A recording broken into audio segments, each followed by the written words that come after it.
This can't happen.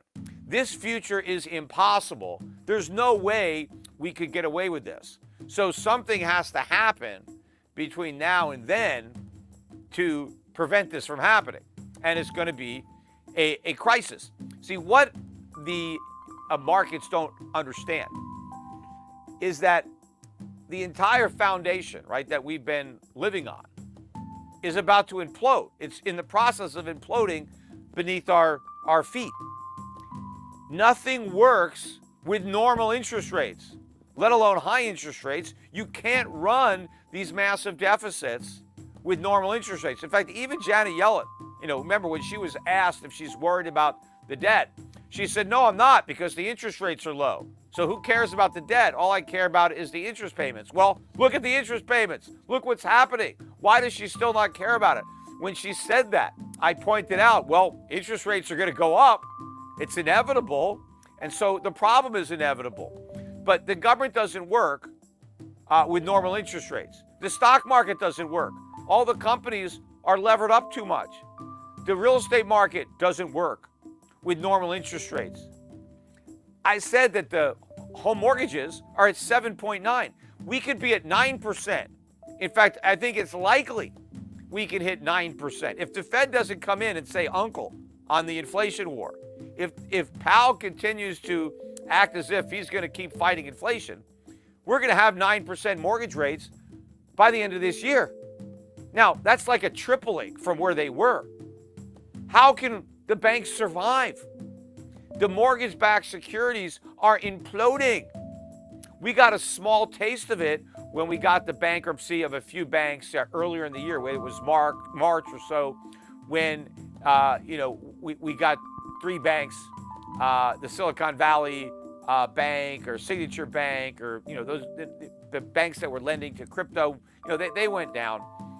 But I said at the time that what happened with these banks is a problem for all banks, because they all loaded up on mortgage-backed securities and treasuries. Again, I don't think anybody other than me, because I never heard anybody saying that stuff, but I was warning for all the years that everybody was saying how great it was that Americans could refinance and lock in these low rates. I was the only one saying, yeah, but what about the banks? What about the lenders who are stuck with this paper? It's a negative sum game. The borrower's gain is the lender's loss. I was saying, what happens when interest rates eventually go up? The borrowers are sitting pretty because they've got these cheap loans. The lenders are broke because they've got all these underwater assets. They own mortgages or treasuries that have collapsed in value, rendering them all insolvent. That's why when I was talking on my podcast, people would call me up, should I buy a house? I would say, well, just make sure you get a 30-year fixed rate mortgage, because at the end of the day, that's going to be your biggest asset, your mortgage, because it's going to be your bank's biggest liability. So all these banks are insolvent. We're about to see another wave of collapses. Now, of course, the banks will be able to, postpone the collapse by going to the Fed and giving them all their underwater mortgage-backed securities at par, right? So the Fed's going to have to explode its balance sheet again. We're going to have to see a major reversal in quantitative tightening again, quantitative easing, to prevent all of these banks from failing. But again, when the banks take this bad collateral to the Fed and get par for it, even though it may only be worth 50 or 60 cents on the dollar,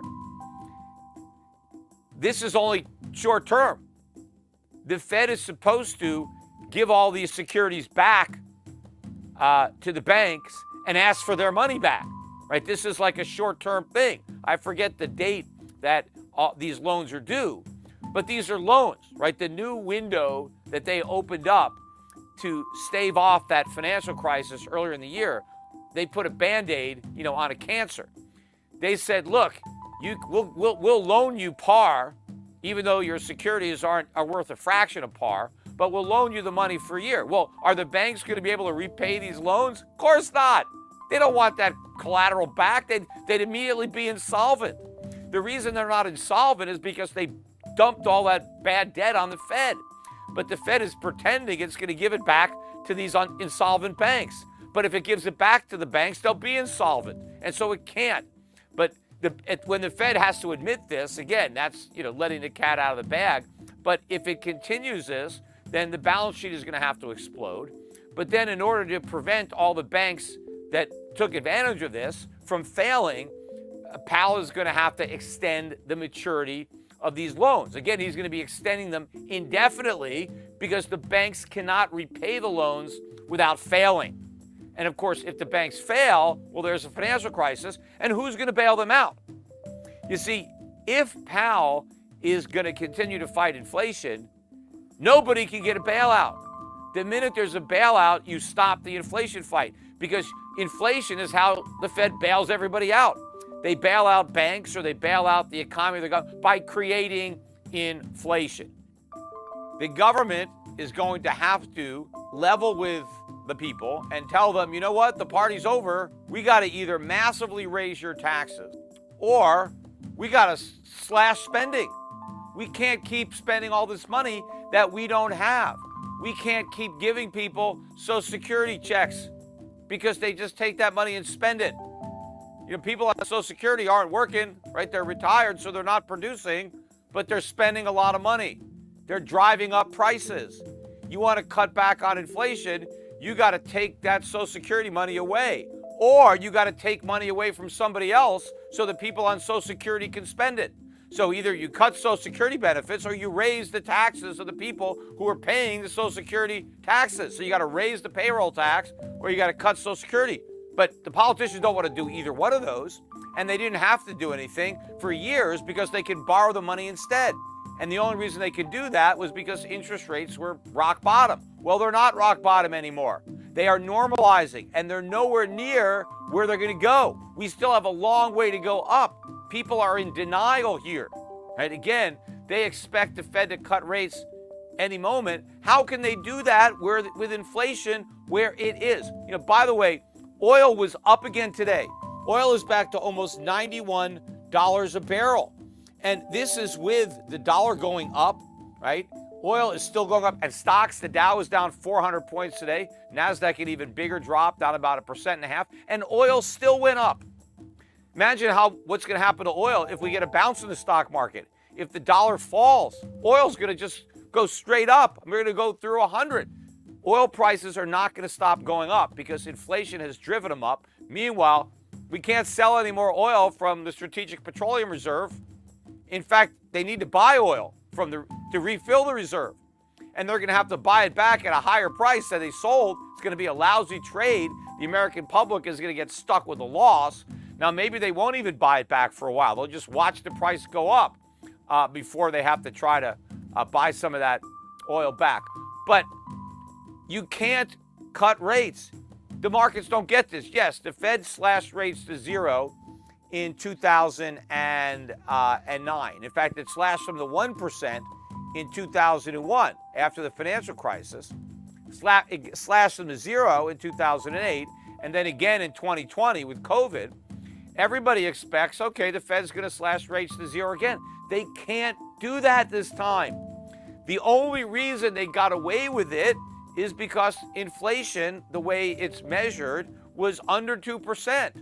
And Powell could say, well, we can print more money, we can do QE to stimulate the economy because we're underneath our inflation target.